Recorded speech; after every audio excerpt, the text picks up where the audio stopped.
Good morning students. आज हम 8.2 exercise start करने जा रहे हैं और ये एक्सरसाइज जो है आपके लिए बहुत ज्यादा इंपॉर्टेंट एक्सरसाइज है, क्योंकि इसमें आपको परसेंटेज निकालना और प्रॉफिट निकालना, लॉस निकालना, कॉस्ट प्राइस निकालना, सेलिंग प्राइस निकालना, ये सब चीजें आपको सीखनी है यहाँ पे। ठीक है, तो और ये चीजें आपकी जो डेली लाइफ के लिए, रूटीन लाइफ के लिए बहुत जरूरी है। ठीक है, आप कहीं भी जाते हो, डिस्काउंट ले रहे हैं, हम किसी चीज का डिस्काउंट ले रहे हैं, कितना डिस्काउंट है और आपको कितना परसेंट एड करके वहां पे देना है। ठीक है, आप टैक्स पे कर रहे हो तो जैसे 8% टैक्स पे कर रहे हो तो कितना आपको अमाउंट पे करना है। ठीक है, ये सब चीजें आपको कैलकुलेट करने के लिए डेली रूटीन लाइफ में भी आती रहेगी। ठीक है, तो इस तरह से मैं फर्स्ट क्वेश्चन दूंगा। आपका फर्स्ट क्वेश्चन ये था, a man got a 10% increase in his salary. एक आदमी जिसकी सैलरी कितनी इंक्रीज होगी, 10% इंक्रीज हो रही है, तो increment in the salary equals to 10%। If his new salary is 1,54,000, उसकी सैलरी इंक्रीज होने के बाद कितनी होगी, 1,54,000 होगी। फाइंड हिज ओरिजिनल सैलरी, तो उसकी ओरिजिनल सैलरी पहले वाली सैलरी आपको निकालनी है कि पहले कितनी सैलरी थी। ठीक है, तो ये मैंने लिखा न्यू सैलरी। अब पुरानी वाली सैलरी निकालनी है, तो ये एक तरह से प्रॉफिट वाला क्वेश्चन हो गया। ठीक है, कि पहले इतना अमाउंट मिलता था, उसमें 10% एड हुआ, प्लस हुआ और अब इतना अमाउंट मिलने लग गया। ठीक है, तो उसके लिए हम कौन सा फॉर्मूला अप्लाई करेंगे, हमें पुराना अमाउंट निकालना है, यानी पहले वाली प्राइस निकालनी है, कॉस्ट प्राइस निकालनी है। कॉस्ट प्राइस वाला आप फॉर्मूला अप्लाई करेंगे। तो कॉस्ट प्राइस का फॉर्मूला क्या होता है, सिंस यहां आप चाहो लिख लो सीपी इक्वल्स टू, या लिखवाते हैं his original salary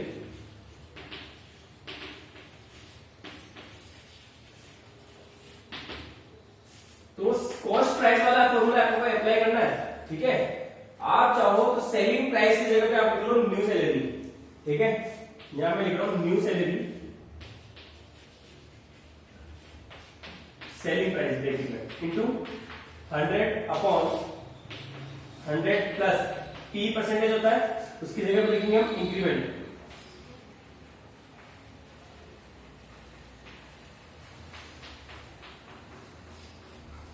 P percentage आपका मैंने प्रॉफिट और कॉस्ट सेलिंग प्राइस इस तरह से लिखवाया है फॉर्मूले में। तो यहाँ पे सेलिंग प्राइस का मतलब क्या हो गया, न्यू सैलरी, और प्रॉफिट का मतलब क्या हो गया, इंक्रीमेंट। ठीक है, फॉर्मूला वही है, फॉर्मूला का कॉस्ट प्राइस वाला ही है। तो न्यू सैलरी कितनी है आपकी, 1,54,000 इंटू 100 अपॉन 100 प्लस 10, इंक्रीमेंट कितना है आपका 10%।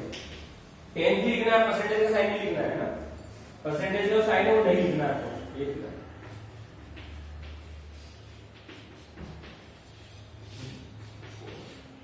तो देखो कितना हो गया 11, x0 से x0 कैंसिल आपका, और 11 से इसको डिवाइड करते हैं हम, तो ये हो जाएगा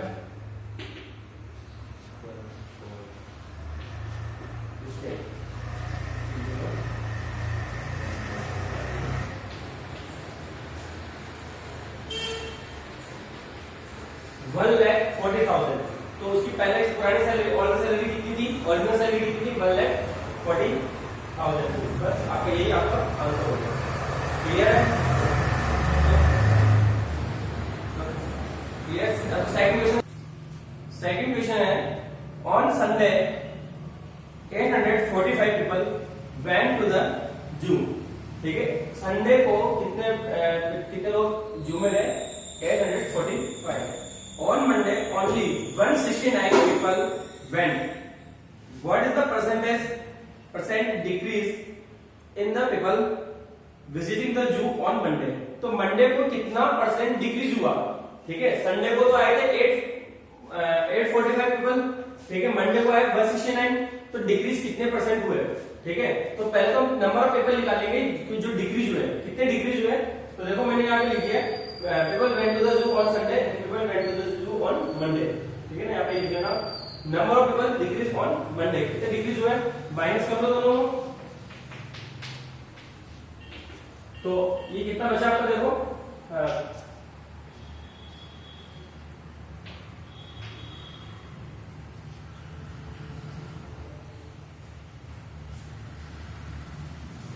676, इतने लोग आपके डिक्रीज हो गए मंडे को। ठीक है, अब कितने परसेंट हुए, परसेंटेज में पूछ रहा है इनको। ठीक है, तो डिक्रीमेंट परसेंटेज पूछ रहा है, तो यानी लॉस परसेंटेज पूछ रहा है, तो डिक्रीज परसेंटेज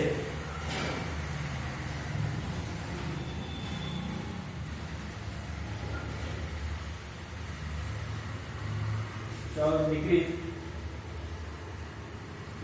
परसेंटेज।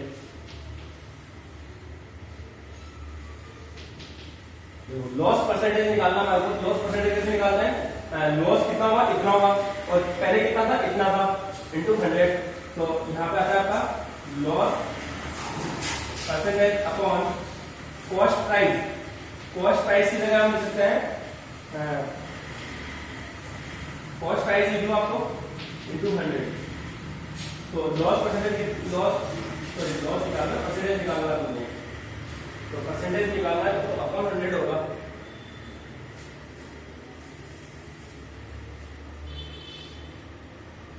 इंटू 100, ठीक है। तो लॉस हुआ आपको 676 अपॉन कॉस्ट प्राइस कितनी थी, इंटू 100। तो देखो ये डिवाइड करने पे कितना आया,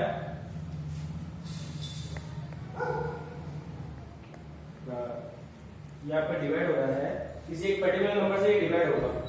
तो 169 से डिवाइड करके देखो, 169 इंटू 5, 169 को ये 4 टाइम डिवाइड हो रहा है, ये 5 टाइम डिवाइड हो रहा है।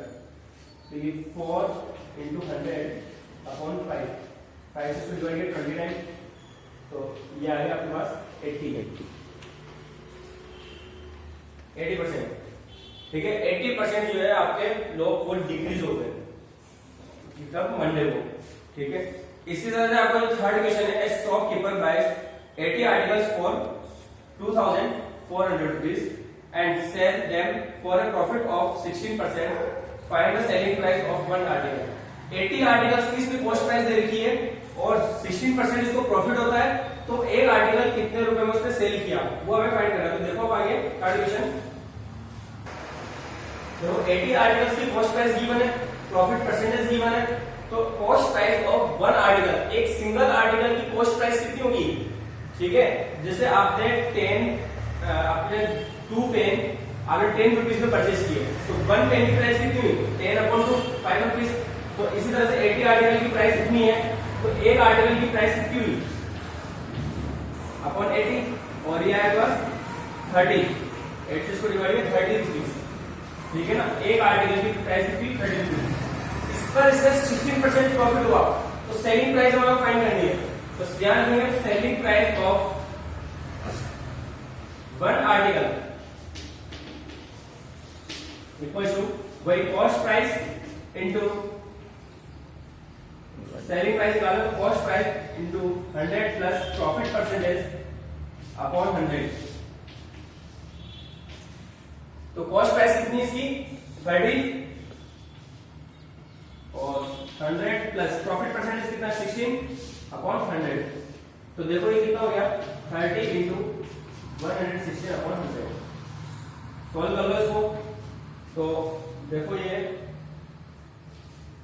आपका 0 से 0 से कैंसिल और 3 से इसको मल्टीप्लाई करेंगे हम 34.8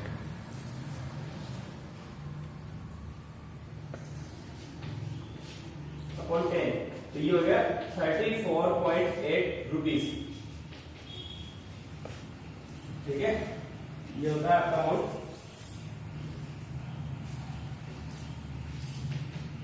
34.8 रुपीज। आपका आंसर हो गया, एक आर्टिकल की कॉस्ट प्राइस आ गई। ठीक है, पूछा गया इसमें final selling price of one article, ये पूछा है इसमें, तो ये हमारा आंसर हो गया। ठीक है, तो इस तरह से जो है आपका फोर्थ क्वेश्चन आप खुद करने की कोशिश करना, ट्राई करना। अगर आपको आता है तो ठीक है, नहीं तो मैं कल समझाऊंगा आपको। ठीक है, तो यहाँ तक का वर्क आप करोगे।